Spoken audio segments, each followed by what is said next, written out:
Hello, my name is Danae Doris, and I am the Project Manager for the American Clearinghouse on Educational Facilities.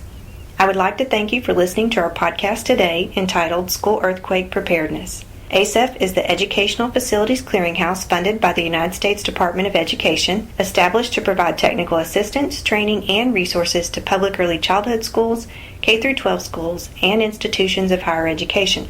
ACEF provides resources on facility planning, design, financing, construction, improvement, operation, and maintenance. We invite you to follow ACEF online at acefacilities.org and also encourage you to join the network of professionals already following the educational facilities discussions on Facebook, Twitter, and Blogger. Without further ado, it is my pleasure to introduce our co-presenters for today's podcast, Mr. Mark Benthian and Ms. Jill Barnes. Mr. Benthian is the Associate Director for Communication, Education, and Outreach for the Southern California Earthquake Center. Mr. Benthian has also authored and co-authored numerous publications on seismic safety and currently serves as the coordinator for the National Great Shakeout. Ms. Barnes is currently the Administrator of Emergency Services in the Los Angeles Unified School District. Ms. Barnes has previously served as a Public Information Officer and as a police officer. She has worked in education for 18 of her last 21 years, spending the remaining 3 years in a public safety sector. Again, it is my honor to present to you Mr. Mark Benthian and Ms. Jill Barnes. Thank you both for sharing your expertise with our audience today. So let's start by looking at school emergency management. Districts and schools should create a comprehensive all-hazard emergency plan. These plans should involve the collaboration of community partners, your first responders, community organizations such as volunteer organizations and others. Your emergency plan is going to be customized to your district, your school, and your campus because each of those things are unique situations. An emergency plan should remember to provide for the whole school community, and that includes people with disabilities and other special needs. It should also support the implementation of NIMS, which is the National Incident Management System, and it should use the 4-phase framework. And those 4 phases are prevention, mitigation, preparedness, response, and recovery. So prevention and mitigation means to identify all the potential hazards and vulnerabilities in your area and reduce the potential damage they can cause. And today we're going to be focusing, of course, on earthquakes. Now, you may be an area that, has earthquakes, or you may be from some place that really hasn't experienced earthquakes. And there are parts of the country that have very few earthquakes over the years, but most of the country can experience some level of earthquake hazard. And, of course, the West Coast is well known for earthquakes, California, Oregon, Washington. But Mid-America and the East Coast can also have earthquakes and have had large earthquakes in the past. And of course, Alaska is actually the state with the most number of earthquakes each year. Hawaii can have earthquakes as well. So it's important to know what your risk for earthquakes is and include that in your planning. It's also interesting that earthquakes on the West Coast may be the same size as an earthquake in the Mid-America, but will shake a much smaller area. It has to do with the type of ground in each area. But a magnitude 6 earthquake in California will shake a much smaller area than it will in the Mid-America area. And as a result, you can have much more damage from a magnitude 6 just because of that. Also, though, buildings tend to be older and not built to as new as building codes on the East Coast and Central U.S. than in the West Coast. And so you may have more damage because of that as well. But there are ways to find out your school's earthquake risk and the hazards you'll face. A great place to go to is the U.S. Geological Survey at earthquake.usgs.gov. You can also reach out to your state geologist's office, your state or county or even city office of emergency management. They'll know what the earthquake risk is in your area. You can contact local university researchers, and also there are consulting geologists and geotechnical engineers who you can hire to help you identify the risk for your school and your district. So earthquakes bring what we call a variety pack of issues in terms of the hazards and the consequences. It's not just the damage that might happen at your school. It's the damage that might happen in your whole community around your school. For example, there could be a hazardous material release that affects your students because of the air being contaminated in your community. There could be pipes that burst in landslides that block access to people coming to your school. That includes first responders structures. So you may have not just the damage at your school, but in your community that will have impacts on your school operations. And this also affects, the whole region is a key aspect of what we deal with earthquakes. And depending on your school, you might have different levels of damage. Newer buildings are going to likely be damaged less than older buildings, and you want to understand the type of buildings that your school has. If it's an older brick building or if it's a newer type of structure, you're going to deal with earthquake damage at different levels. And this is also something that you can work with local engineers to understand the level of hazard that you're building, the level of damage that you might expect. Part of this is because, while schools are built to building codes like any other buildings, they're only built as good as the code at the time of their construction. So if your building was built many years ago, it will be built to a code, but an older code. And newer codes are better and result in better buildings. So an example in California of what has been done is that the big earthquake back in 1933 damaged a lot of schools, and as a result, schools in California have been built to higher structural standards and have had more thorough inspection procedures. But this isn't the case across the country. And also, some codes are required of public schools, but not private or charter schools. So you want to take that into consideration as well. Another key factor is even if your building does well in the earthquake and is not damaged, the contents in your building will likely be thrown across rooms, fall, and can also be a significant source of injuries to your staff and students. And there are ways that you can secure things. So we're talking about bookshelves, ceiling tiles, contents you may have stored up on top of cabinets. All of these are potential projectiles that can be thrown across the room, not just fall, and that can be secured. There are a variety of different types of straps and ways to secure these, both furniture as well as contents, so that it won't fall. Of course, we have a lot of computers in the classrooms now. Those can be strapped down as well, so that both that they won't be damaged and you won't have to recover those costs, but also that they won't cause injuries. So you don't want to stack things up above head level if you can avoid that. And if you do, you want to make sure they're secured. You don't want to block, of course, exit signs with objects as well. It's important that you make sure that your fire extinguisher is in operating condition, but also that it's strapped to the wall so it itself doesn't become a projectile. So we're also going to take a look at the preparedness aspect.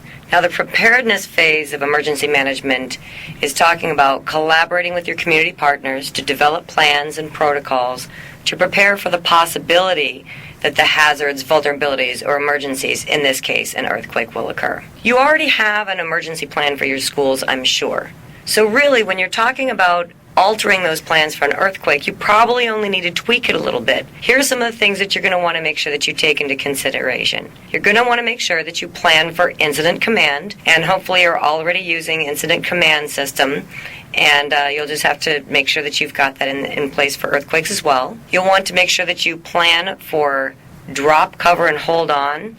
And it's important that people in the field know what they're going to be doing, because there is no warning time before an earthquake. You're not going to get a siren with an earthquake. You're not going to get an alarm bell. Your first indication is you're going to feel the shaking, and you're going to have to be able to tell the students, drop, cover, hold on, and they'll do so. You're going to have to take into consideration evacuation. When we're talking about evacuation in an earthquake for a school, we mean evacuating the building, not the school premises. And we have to evacuate once the shaking stops, because it's the building and the contents that may become the hazard. It could be a little bit of a sticky situation because doors tend to get jammed during earthquakes. Sometimes your exits and pathways are blocked, so you want to make sure you have your two ways out and things like that. Once everyone has evacuated the building, you're going to need to make plans for doing your own search and rescue and your own triage, because remember, with the infrastructure problems that Mark had mentioned, people may not be able to get to the school, or your emergency responders may have bigger priorities than coming out to you anyway. So we really at the school level need to be prepared to go on our own and take care of our own needs. Also remember that with an earthquake, there's always a risk of aftershocks, so you really have to be mindful if you're going to be sending people back into a building to do search and rescue, is it safe for them to do so because of the possibility of aftershocks. Now, don't forget, you do have people on your campuses with special needs. So with your mobility issues and things like that, are these children and sometimes the adults, is everybody fully participating in the drills? Do you have the additional supplies that you may need? Do these individuals have the ability to evacuate on their own, or do you need to assign someone to assist them? Do you have a plan to assist and shelter them? Some of these students are medically fragile. Are your search and rescue and first aid teams familiar with the the special needs of some of your students. You want to practice all of your emergency drills regularly so the procedures become more familiar with them. I know a lot of schools do a fire drill every month, but consider also adding in drop, cover, and hold on drills, probably maybe twice a year. And then you should probably be doing one where you're evacuating everybody and running through all of your teams annually, because that really helps. So one way to have a drop, cover, hold on drill that is beyond just your own school is to participate in a great shakeout earthquake drill.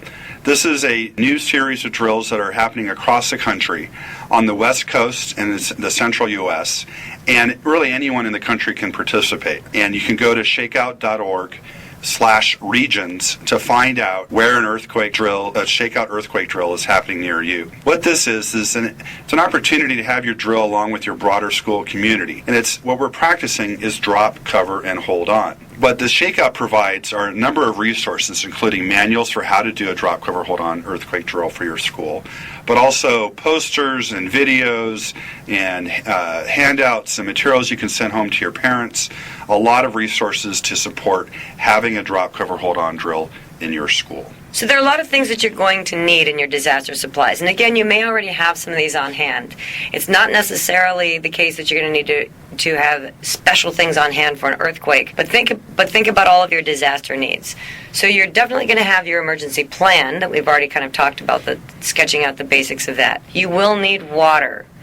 You'll need first aid supplies, and these should be separate from the ones in your health office or your nurse's office, something that's specific to your disaster supplies. You need search and rescue supplies, shelter supplies, because once you get those kids outside, how are you going to keep them dry and in moderate temperature? Food, and then the disaster management supplies. And that can be just a couple of reams of paper and some Sharpies so that you can do the paperwork and the documenting that you need to do. Because, of course, we're not going to be able to rely on our computer systems. You're going to need to house all of your disaster supplies in one place. One thing that we've done in my district is that we've gotten a bunch of cargo containers, like the shipping containers that you see on trains, and we put one at every single school. They're 40-foot containers. Some of the small schools have 20-foot containers, but we have some really big schools. You can lock them, and the nice thing about those is because it's not inside the building, we will still have access to those supplies during a disaster. Even if a building does go down, we should still be able to, once we've gotten outside, still be able to access all of the supplies. And you want to make sure that they're in an area that's away from any kind of potential hazard. The biggest thing is water. It's the most important item to consider when you're preparing for an emergency of any kind. You can get special 55-gallon water barrels. It will store the water for several years. You can treat it with a little bit of bleach.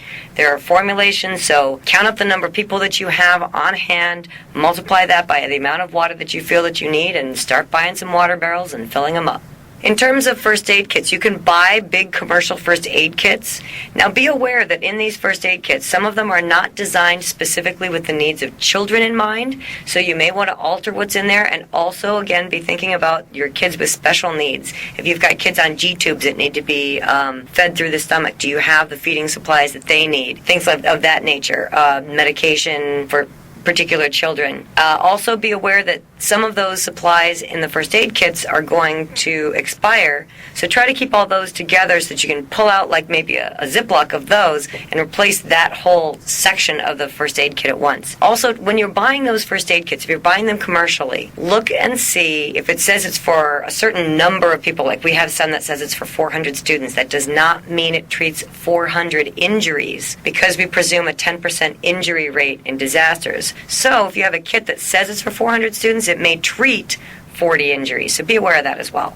There's some other supplies that you might want to keep on hand in addition to your regular first aid kit. You'll want to have some smaller water bottles or pouches of water to flush wounds. Earthquakes kick up a lot of debris and dust, so you get a lot of things in people's eyes. It also helps to flush out wounds. You'll want a lot of those Mylar blankets on hand. Those are nice. They really do keep people pretty toasty warm, and they take up hardly any space at all. You can also use regular blankets, and the advantage of regular blankets is you can use them as stretchers if you don't have enough stretchers to go around. Helps keep people warm and dry. You'll want to have on plenty of those non-latex exam gloves to protect against infection and disease. You might even want a double glove. And you want to have a little bit of fresh bleach that you can mix with water in a 10-to-1 ratio. 10 parts water to 1 part bleach that you can use as a universal disinfectant. Make sure that you're maintaining those first aid kits. Make sure they're labeled wherever you're storing them, hopefully outside in your bin. They should be a clean, safe location where the temperature is fairly moderate, and make sure you're replacing your expired items immediately. Now we're going to look at the response phase. The response phase is all about what happens during the disaster, in the immediate time of the disaster.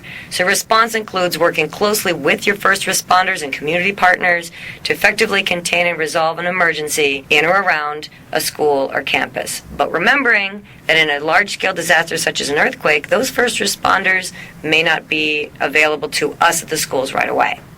So we're going to talk about why we encourage people and recommend that students and staff drop, cover, and hold on during an earthquake. And just also, if you're outside, stay outside. And if you're inside, stay inside. People get injured moving from place to place in earthquakes because in a strong enough earthquake, the shaking will be so intense that you won't be able to walk, and you may be being thrown down. The recommendation is to drop where you are before the earthquake drops you. Move, if you can, to something, if you're inside, to take cover under, but only if it's within a few feet or so from where you already are.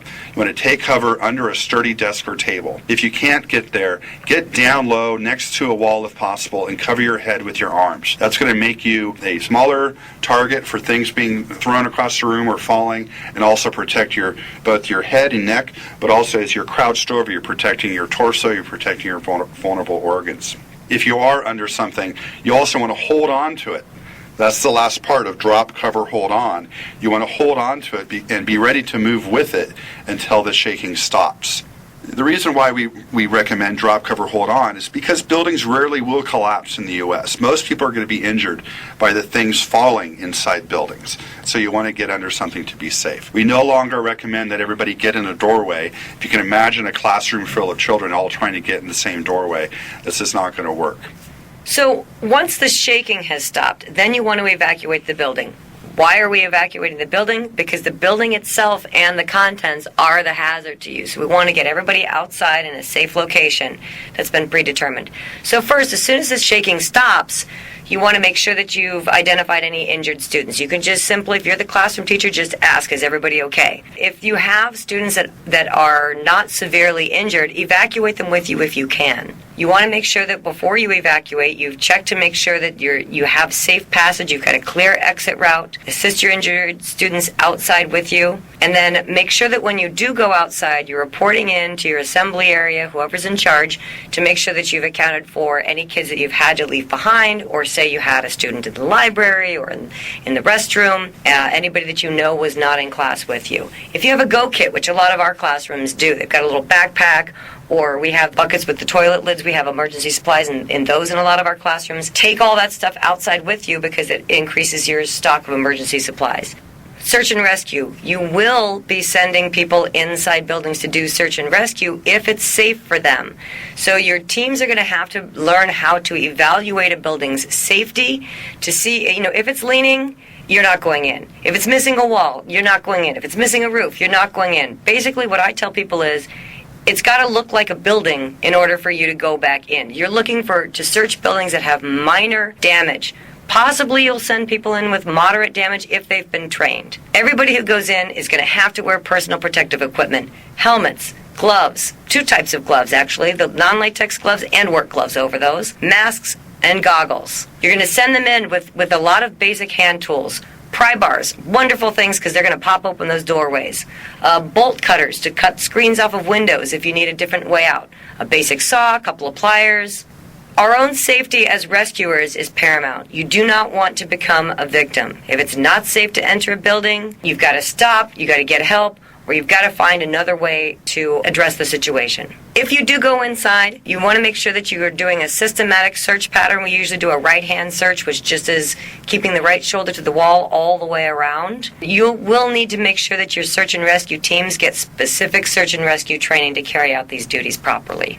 Next, we're going to talk about recovery. Recovery is what happens after the disaster is over, and it's all about getting back to normal and to restore a healthy and safe learning environment following an emergency event. Things to think about at a school site. Is the school safe to return to? Can we open school? What needs to be fixed? Things like that. So to sum up, we're going to review some action steps for what you can do to reduce risk for earthquakes for your school and your school community. First, you want to learn your earthquake risk and factor it into your safe school plan. You want to secure your furniture and contents to prevent damage and injuries. Then also determine if your buildings need any structural improvements and how you would proceed to improve your buildings. For actually looking at response, you need to know where your emergency supplies are located. You need to make sure that they're sufficient for your needs, that they're not expired, and that they're in a location that you can have access to during an actual disaster. Then you want to hold regular drop, cover, and hold on drills, perhaps with your fire drills, but at least twice per year, especially if you're in an active earthquake area. Have more of those drills to make sure that your students are prepared for when the earthquake happens. Then you want to also organize search and rescue supplies and provide trainings to your staff on how to access those supplies and how to use them. So that wraps things up. Thank you for listening, and we hope you have learned how to have a better plan for earthquakes for your school. Thank you for listening to our podcast today. We hope that you take this opportunity to learn from the content presented and add to your professional knowledge of school earthquake preparedness. ASEF would like to extend a very special thank you to our presenters, Mark Benthian and Jill Barnes, and to you for listening to our podcast today. We hope you will join us again soon. Please remember to visit our website at acefacilities.org to access other learning events and follow us on your preferred social media outlet. Please take a moment to complete the podcast evaluation. We value your opinion and look forward to hearing your feedback.